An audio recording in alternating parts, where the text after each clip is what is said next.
तब इसके बाद अब देखा जाए क्या हुआ।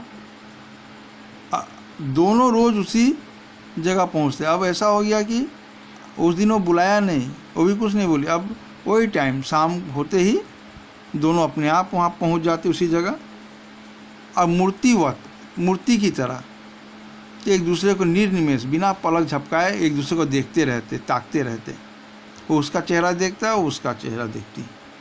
बस भीतर समर्पण था। समर्पण तो दोनों एक दूसरे का हो जाना चाहते थे, जो अनवरत मैंने अपने आप गहराते दिन प्रतिदिन आते गए। मन और इस चीज़ उनका अंदर का जो प्रेम भाव था वो और गहराता जा रहा था। लपाती के कुछ युवकों ने इस मूक प्रेम को भाप लिया। मूक प्रेम मतलब वो लोग आपस में कुछ बात नहीं कर रहे थे, लेकिन दोनों को बैठने का तरीका, दोनों का एक दूसरे को देखने का तरीका देखकर कोई भी समझ जाएगा। अब विशेषकर लड़की के गांव के लड़कों और लपाती के लड़कों को तो ये थोड़ा भी मतलब बर्दाश्त नहीं हो रहा था कि उसके गांव की लड़की दूसरे गांव के लड़के के साथ इस तरह से बैठकर प्रेम कर रही है। और ये तो और ऐसी खबर जो है हवा की तरह बह उठी। दूसरी बात जो होती है थोड़ा कम रफ्तार में जाती है, लेकिन इसका स्पीड तो लाइट का स्पीड से भी तेज़ है। आदमी बोलता है ना सबसे ज़्यादा स्पीड लाइट का है, लेकिन ये सब खबर का स्पीड लाइट से भी तेज़ है और चारों तरफ खबर पहुंच गई। बामिरो लपाती ग्राम की थी और ततारा पासा का, दोनों दूसरे अलग अलग गांव के। दोनों का संबंध संभव न था।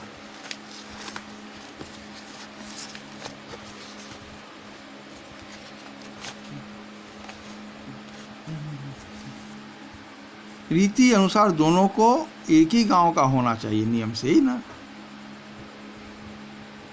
ठीक है, होना आवश्यक था। बामिरो और ततारा को समझाने बुझाने के कई प्रयास हुए। अब हवा की तरह बात सब तक पहुंच गई। ततारा के घर वाले, उसके गांव के लोगों को भी इसके बारे में पता चला, तथा फिर बामिरो का भी। सब लोग समझा रहा है कि देखो ये उचित नहीं है, तुम लोग जो कुछ कर रहे हो गलत कर रहे हो, गांव के नियम का विरुद्ध है। किंतु दोनों अडिग रहे। कौन क्या बोल रहा है नहीं बोल रहा है, वो लोग एक कान में घुस रहा है दूसरा कान से निकल रहा है। वो लोग ना हाँ बोल रहा है ना बोल रहा है। अब बात करते करते जिस समय हो गया तो बस वो लोग अपना चल दिया। अब वे नियमित लपाती की उसी समुद्री किनारे पर मिलते रहे। वो लोग बोलते ही बोल रहा है, बोलने दे, एक कान में डाला दूसरा कान से निकाला और जैसे ही टाइम हुआ चल दिया। अफवाहें फैलती। अफवाहें मतलब तरह तरह का र्यूमर, जो जितना देखता नहीं है उसे 10 गुना बढ़ा कर बोलता है और वो 100 गुना बढ़ा के बोलता है। जितना हो नहीं रहा है उससे ज़्यादा चारों तरफ बात फैल रही है। अब उसके बाद क्या हो रहा है देखिए। कुछ समय बाद पासा गांव में पशु पर्व का आयोजन हुआ। एक प्रकार का मेला है ये, ठीक है, पशु पर्व। हर साल द्वीप के अलग अलग जितना गांव है उसमें कोई एक गांव में, ठीक है, यदि आज इस गांव में इस साल इस गांव में हुआ तो अगले साल दूसरे गांव में, उसके बाद तीसरे गांव में ये मेला का आयोजन होता है। और जिस गांव में मेला का आयोजन होता है उस गांव में द्वीप के सभी गांव के लोग इकट्ठा होते हैं।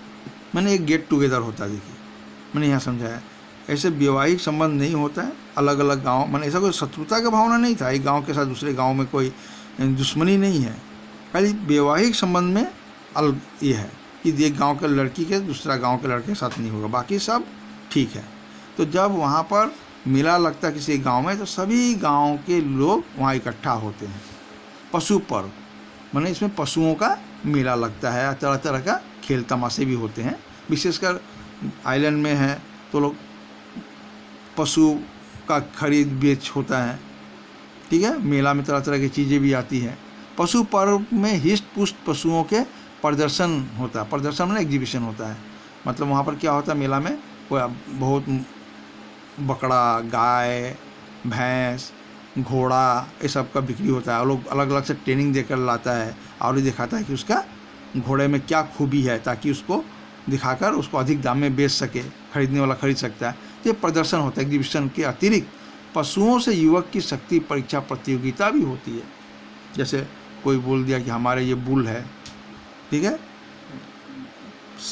आपका ये बुल मतलब सांड गाय जो होता है, तो उस बैल होता है तो उससे कौन मैंने लड़ कर दिखाओ, तो कोई अपना घोड़ा को इस तरह से तेज़ दौड़ा रहा है, बोला चैलेंज किया कोई हमारे घोड़े को काबू करके दिखाओ। ऐसा प्रतियोगिता भी होती है और लोग उसका खूब मनोरंजन, खूब आनंद उठाते हैं।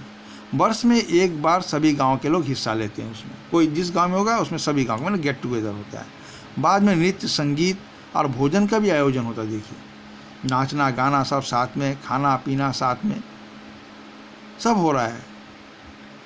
लेकिन एक ही चीज़ नहीं हो रहा है, वैवाहिक संबंध। शाम से सभी लोग पासा में एकत्रित होने लगे। शाम से होने लगे कि अगले दिन नेक्स्ट डे सुबह से मेला लगने वाला है, तो शाम से सब लोग एकत्रित होने लगे। धीरे धीरे विभिन्न कार्यक्रम शुरू हुए, नियम अनुसार एक एक प्रोग्राम शुरू हुए। ततारा का मन इन कार्यक्रम में तनिक न था। इस साल हर साल तो ततारा बढ़ चढ़ के इसमें भाग लेता था, दूसरे गांव में होता था तो लेता था। आज उसके अपने गांव में है तब भी उसका मन मेले में बिल्कुल नहीं है। उसकी व्याकुल आंखें बामिरों को ढूंढने में व्यस्त थी। उसको लगा कि सब गांव के लोग आए हैं तो यहाँ पर आपका बामिरों के गांव के लोग भी यहाँ पर आए होंगे, तो मैंने बामिरों भी आई होगी, लापाती गांव के लोग, और वो उसी को ढूंढ रहे हैं कि कहाँ है बामिरों। नारियल के झुंड में एक पेड़ के पीछे जैसे कोई झांकता दिखा। फिर यहाँ पर पेड़ के पीछे नारियल, पहले बार भी यहाँ भी बहुत ढूंढने के बाद जब उसको नहीं मिला, देख रहा है कि एक नारियल का पेड़ है, वहाँ से कोई उसको देख रहा है। उसने थोड़ा और करीब जाकर पहचानने की चेष्टा की, देखा कि कौन देख रहा है। वो बामिरों थी जो भयवश सामने आने से झिझक रही थी। वो तो समुद्र किनारे जहाँ कोई नहीं था वहाँ भी घबरा रही थी। आज तो पूरा गांव के लोग इकट्ठा हैं, एक ही गांव नहीं, पूरा द्वीप के गांव। आज तो और भी जो सिचुएशन है, जो वहाँ की स्थिति और भी खतरनाक है, इसीलिए डर के मारे वो आने से घबरा रही थी। उसकी आंखें तरल थी, आंखों में आंसू थे। क्या करे, कर रहे क्या तो क्या करे, उसको कुछ समझ में नहीं आ रहा था। होंठ काँप रहे थे। जब कुछ बोलने के लिए शब्द ना हो, कुछ समझ में ना आता हो कि क्या बोले क्या ना बोले, तो होंठ काँपते हैं, आंखों में आंसू भर जाते हैं। तो यही हुआ। ततारा को देखते ही फूट कर रोने लगी। जब आदमी के पास एक्सप्रेस करने के लिए कोई शब्द नहीं होता है, कुछ बोलने के लिए कोई शब्द ऐसा नहीं है जो समझ में नहीं आता है, और ऐसे सिचुएशन में वो क्या करता है, रोता है। तो रो रही है ज़ोर ज़ोर से, विशेषकर लड़कियां क्या करती है, रोती है, ज़ोर ज़ोर से फूट कर रोने लगी। और रोकर ही उस ततारा को जो कुछ समझाना चाहती थी, ततारा वो सब कुछ समझ रहा था। ततारा विह्वल हुआ, वो भी बहुत इमोशनल हो गया। ततारा विह्वल मतलब इमोशनल हो गया। उससे कुछ बोलते ही नहीं बन रहा था। क्या बोले वो भी, मैंने उसको समझाने के लिए कुछ शब्द चाहिए ना। यहाँ पर जैसा नियम था गांव उस द्वीप का, वो भी जानता था कि यहाँ पर कोई बात बोलकर फ़ायदा नहीं है, इसलिए वो भी चुपचाप इमोशनल होकर खड़ा था। रोने की आवाज़ लगातार ऊंची होती जा रही थी। जितना ही वामिरों को मतलब मन में बेचैनी उठ रही थी, कुछ बोल नहीं पा रही, इतने ज़ोर से रो रही थी। और जब ऐसा सिचुएशन में कोई लड़की ऐसा रोए तो चारों तरफ तो एक हंगामा होना निश्चय ही है। यही हुआ। ततारा किंकर्तव्य विमूढ़ था। ततारा किंकर्तव्य विमूढ़ मतलब उसको समझ में नहीं आ रहा था क्या करे क्या ना करे। किंकर्तव्य विमूढ़ मतलब समझ में नहीं आ रहा था कि वो क्या करे क्या नहीं करे सिचुएशन में, क्योंकि वो भी एकदम व्याकुल हो गया था वामिरों का रोना देखकर। वामिरों के रुदन स्वर को सुनकर उसकी माँ वहाँ पहुँची। किसी ने खबर दे दिया उसकी माँ को। उसकी माँ दौड़ते हुए वहाँ आई और दोनों को देखकर आग बबूला हो उठी। अभी तक सुन रही थी सारी कहानियाँ, आज अपने आँखों से देखकर और अपनी लड़की का इस तरह का हाल देखकर वो गुस्से से पागल हो उठी, आग बबूला हो गई। मतलब सारे गांव के लोग, मतलब द्वीप के जितने गांव है सबका वहाँ पर, और उसकी लड़की जो कुछ कर रही है उससे तो पूरे उसका क्या पूरे गांव का नाक कटने वाला है। सारे गांव वालों की उपस्थिति में ये दृश्य अपमानजनक लगा। उसके माँ को बहुत अपमान लगा। इस बीच गांव के कुछ लोग भी वहाँ पहुँच गए, जो लोग सुना वो लोग दौड़ा, कुछ लोग तो और भी सब मज़ा लेना है, कुछ लोग वहाँ पहुँच कर और भी आग में घी डालना और भी बात को भड़काना, ऐसा भी होता है। इसमें साथ देने वाला तो बहुत कम होता है ऐसे समय में। बामेरों की माँ क्रोध में उफन उठी, गुस्से से उफन गई। लोगों ने जो तो बात की होगी, कोई कुछ बोला होगा, कोई कुछ बोला होगा, उसने ततारा को तरह तरह से अपमानित किया।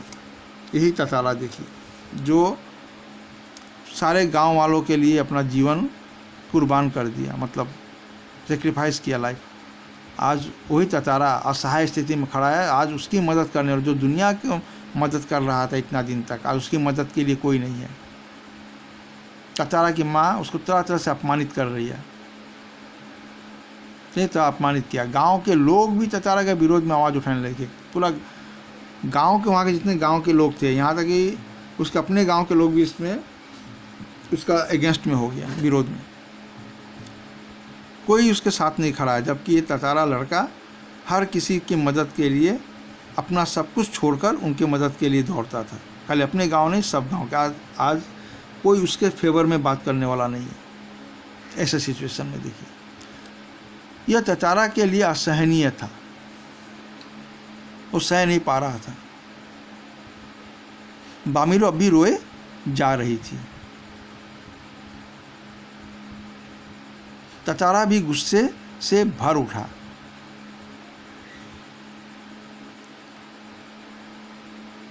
उसे जहाँ विवाह की निषेध परंपरा पर क्षोभ था, वहीं अपनी असहायता पर खींच।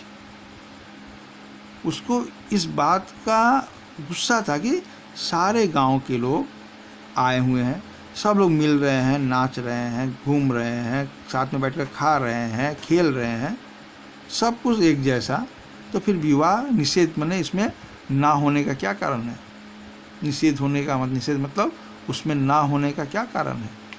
और जो दुनिया के लिए इम्पॉसिबल, असंभव को संभव करने वाला, आज उस अपने लिए वो खुद अपनी कोई सहायता नहीं कर पा रहा था। वहीं अपनी असहायता पर उसको गुस्सा आ रहा था, खींच आ रहा था। उसके बाद क्या हुआ, ठीक है, आगे गांव वाले ने क्या बोला, वहाँ से दोनों सेपरेट हुए या दोनों फिर मिले, उसके बारे में हम लोग फिर पढ़ेंगे। अभी तक यहाँ तक समझिए।